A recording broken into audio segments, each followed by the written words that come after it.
বাংলাদেশ বনাম শ্রীলঙ্কা, বাংলাদেশের প্রথম টি-20 ওয়ার্ল্ড কাপের ম্যাচ। এই ম্যাচটা বাংলাদেশের জন্য অনেক ইম্পর্টেন্ট, কারণ আপনি ফার্স্ট ম্যাচ জিত দিয়ে শুরুবাত করতে যান।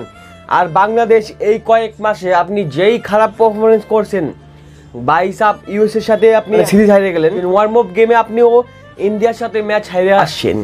তো বাংলাদেশের এই ম্যাচটা অনেক খারাপ গেছে, সব ম্যাচ প্রায় ঘাটিয়া লেভেলের পারফরমেন্স। কিন্তু আপনি যদি ওয়ার্ল্ড কাপে আসে প্রথম ম্যাচটা যদি ভালো শুরুবাত করে দেয়, এইসব কেউ কিছু মনে রাখবে না। যত খারাপ সময় গেছে বাদ, ওইসব ভাইবে আর কোনো লাভ নাই। এইবার আপনার কাছে নতুন একটা শুরুবাত করার পালা, নতুন একটা ওয়ার্ল্ড কাপের নতুন প্রথম ম্যাচ। এই ম্যাচটা যদি আপনি জিতে যান, আপনার কার সাথে হারছেন, কার সাথে সিরিজ খেলাচ্ছেন, আপনি ডাক মারছেন, মারছেন, হ্যান্ড মারছেন, সিরিজ হারছেন, ম্যাচ হারছেন, ওইসব কেউ কিচ্ছু দেখবে না। শুধু আপনাকে এই প্রথম ম্যাচটা জিতেন, তাহলে আপনার সব কিছু পাপ, যত পাপ করছেন সব আপনার ধুয়ে যাবে। আপনি যত ভুল করছেন, যত খারাপ পারফরমেন্স দিয়েছেন, সব কিছু মাফ। শুধু এই ওয়ার্ল্ড কাপের ম্যাচটা, বড় স্টেজের ম্যাচটা শুধু আপনাদের ভালো খেলতে লাগবে। আর আমার মনে হয় বাংলাদেশ ভালো করতে পারে। আর বাংলাদেশের যে গ্রুপটা আছে, ওই গ্রুপে একটা বড় একটা উলট ফের হয়ে গেছে, কারণ শ্রীলঙ্কা একটা ম্যাচ হারিয়ে গেছে।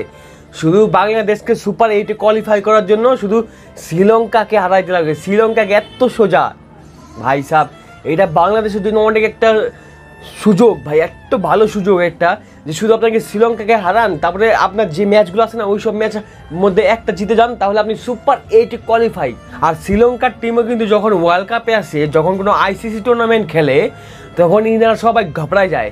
কয়েক বছর ধরে শ্রীলঙ্কার আইসিসি টুর্নামেন্টে এত ঘাটিয়া পারফরমেন্স না গাইস।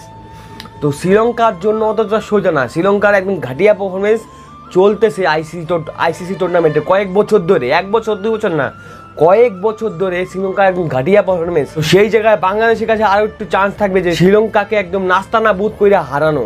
আর বাংলাদেশ আপনি এত চেঞ্জিং করেন না। টেস্ট ম্যাচে আপনি দেখলেন লিটন দাস কিন্তু ওপেনিং করে নাই।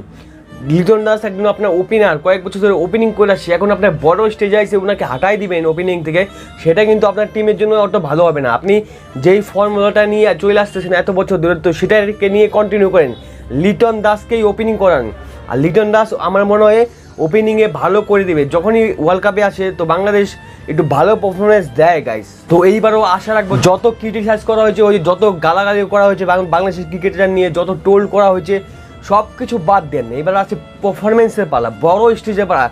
সেই জায়গায় বাংলাদেশের কাছ থেকে একটু কিছু আশা করা যায়। আর আমার মতে বাংলাদেশ এবার কিছু ভালো করতে চলেছে। এই ম্যাচটা আমার মতে বাংলাদেশ জিতবে। আর একটা হসলা জাগবে পুরো ইন্ডিয়া, মানে পুরো বাংলাদেশের ফ্যানের মধ্যে, যে না এবার কিছু হতে পারে, এবার কিছু হবে একটা।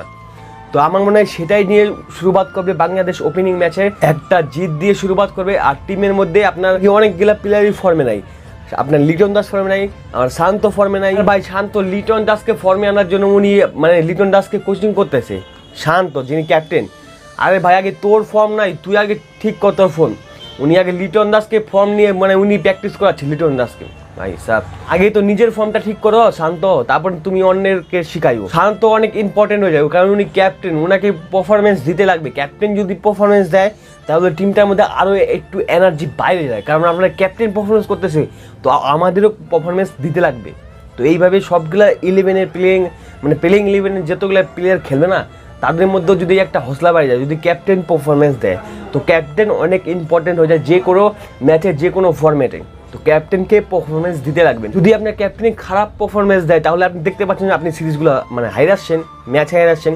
তো ক্যাপ্টেন অনেক ইম্পর্টেন্ট হয়ে যায়। আর বাংলাদেশের কাছে ভালো ভালো স্পিনার আছে, আর স্পিন অ্যাটাকও মানে ওয়েস্ট ইন্ডিজের পিচ তো আমরা জানি স্পিন অ্যাটাকের জন্য একদম ভালো।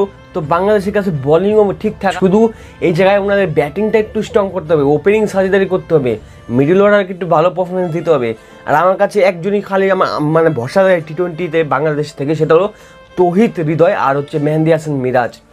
তো মেহেদি হাসান মিরাজ তো এই টিমে নাই, তো তৌহিদ হৃদয়ে আছে। তৌহিদ হৃদয় কিন্তু ভালো মানে স্ট্রাইকিং প্লেয়ার, মানে স্ট্রাইকিং অ্যাবিলিটি আছে ওনার মধ্যে, তো ভালো স্ট্রাইক করতে পারে। একমাত্র আমার তৌহিদ হৃদয় ওর উপরে ভালো ভরসা আছে। আর ব্যাটিংয়ের মধ্যে আমার কারো মানে ভরসা নাই, কারো কাছে যে আমি আশা করবো যে 50 কর বা 40 কর ভালো স্ট্রাইক রেটে, সেটার মধ্যে আর কোনো আমার আশা নাই। তাও আমি চাই যে বাংলাদেশ এই ম্যাচটা জিতুক, কারণ বাংলাদেশ জিতলে না একটু এনার্জি আসবে, টুর্নামেন্টে একটু জায়গায় আসবে, আরও ভালো লাগবে ম্যাচগুলো দেখতে। তো বাংলাদেশের জন্য অনেক ইম্পর্টেন্ট ম্যাচ। আমি চাই বাংলাদেশের সবগুলো ম্যাচ, মানে সবগুলো তো ম্যাচ জিতবে না, কয়েকটা ম্যাচ জিতে আপনার সুপার 8-এ যান, একটু কম্পিটিশন দেন, একটু ফাইট দেন। আর সবার জন্য এই ম্যাচটা অনেক ইম্পর্টেন্ট। আপনার যা হয়েছে আর পিছিয়ে আপনি যা করছেন, যত ডাক বানাইছেন, যত ম্যাচ হারছেন, যত খারাপ খেলছেন, যত ঘাটিয়া পারফরমেন্স দিচ্ছেন, সব কিছু আপনারা ভুলে যাবে, সব কিছু বাংলাদেশ ফ্যান ভুলে যাবে। শুধু এই ম্যাচটা আপনাদেরকে জিততে লাগবে। তো এটাই বলবো বাংলাদেশের টিমের জন্য অনেক অনেক শুভেচ্ছা। আপনারা প্রথম ম্যাচটা একটা কারারা জিত দিয়ে শুরু করুন, একটা দমদার একটা ফাইট দিয়ে ম্যাচটাকে জিতে আপনার 2 পয়েন্ট হাজির করে নেন। পরে আপনাকে শুধু একটা ম্যাচ জিততে লাগবে, তারপর আপনি সুপার 8-এ কোয়ালিফাই হয়ে যাবেন। তো বাংলাদেশের জন্য ইজি ভাই। বাংলাদেশ যে গ্রুপে পড়ছে শ্রীলঙ্কা, সাউথ আফ্রিকা আর আপনার বাংলাদেশ, এই 3টা টিমে কিন্তু একটু মানে হাইফাই। তারপরে সব 2টা টিম আছে অত মানে কোয়ালিটি না। তো সেই সব থেকে দেখা যায় তো শ্রীলঙ্কা তো হারিয়ে গেছে একটা। এই জায়গায় শুধু বাংলাদেশকে শ্রীলঙ্কাকে যদি হারাই দেয় তো বাংলাদেশ সুপার 8-এ কোয়ালিফাই 100% শিওর, 100%। এর থেকে ভালো চান্স বাংলাদেশ আর মনে হবে না গাইস। এই ম্যাচ যদি জিততে পারে না আর যদি হাইরে যায় তাহলে তো কী বলবো। কিন্তু বাংলাদেশের প্লেয়ার অ্যান্ড টিমের উপর আমার পুরো ভরসা আছে যে এই ম্যাচটা জিতবে বাংলাদেশ। আর শ্রীলঙ্কার সাথে ইনারা ভাই সবসময় ফাইট দিয়ে খেলে। তো আমার মনে হয় এই ম্যাচটা অনেক কড়ারা জার হবে আর এই ম্যাচটা বাংলাদেশ জিতে যাবে। তো দেখা যাক কী হয়। আমি বললে তো হবে না, বাংলাদেশের টিমকে পারফরমেন্স দিতে লাগবে। আর বাংলাদেশের ক্রিকেট টিমের জন্য অনেক অনেক শুভেচ্ছা। তো বাই, দেখা হচ্ছে পরে কোনো ইন্টারেস্টিং ভিডিওতে। ততক্ষণের জন্য আমাদের চ্যানেলটা ফলো করুন অ্যান্ড আমাদের পাশে থাকুন।